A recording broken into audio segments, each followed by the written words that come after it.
Hey, in this video I'm going to show you how to query your template ID rather than hard coding it into your Omni script.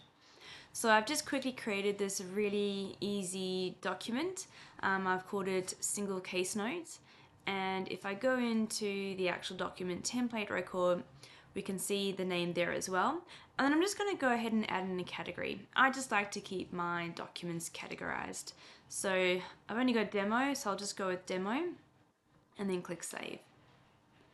Now if I go to create a whole new DataRaptor, we'll just do that there, and new, and I'm going to call this get template ID.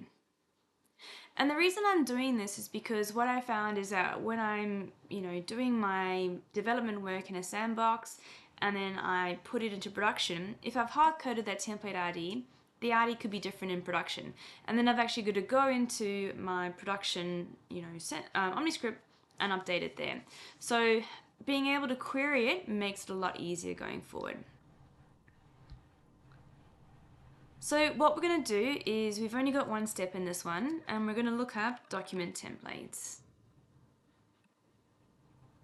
over there, and my extract path will be the same.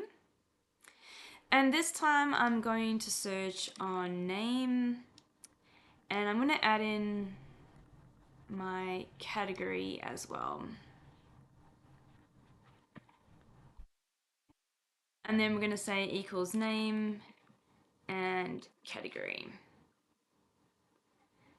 Now if we go to our output,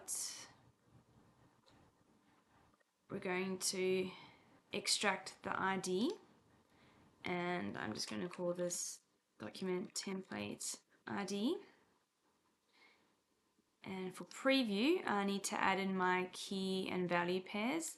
So it'll be name and category. And we've got demo and single case note. So now when I execute that, you can see that it's returned the template ID, and we can confirm that by going to the record and having a look in the URL to see that that's the same. And it is over there. Okay, so what we can do now is add this to our Omni script. So I've got one open here. This is a work in progress, so it's not going to fully work, but I just want to show you how to call this DataRaptor. So I'll just go ahead and add one in. So we've got our extract, and I'm going to do that fairly early on. So we'll put that in there, and we'll get our template ID. I just like to have the names consistent. And then we've got to provide our input parameters. So we've got name, and that will be name, and category. But we need to define these first. So what I'll do is also put in a set values. Put that immediately above.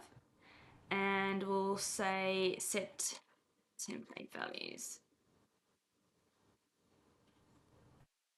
And so we've got name, and that is going to be single case note,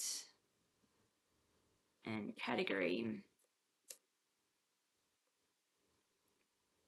will be demo. All right, so if we preview that now, we'll activate it and then I'll preview it.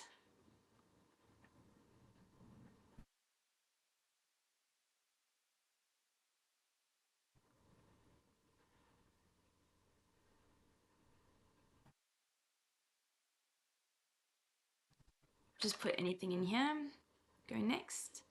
And if I click on Action Debugger, we can see, or not really because it's covered, but that DataRaptor there has been run. So if we look at the request data, we can see that name single case note has gone in and demo. And if we have a look at the response, we've got that template ID there. So if we come into the JSON, we can see that that's been returned, and we can use this later on where we actually generate the document.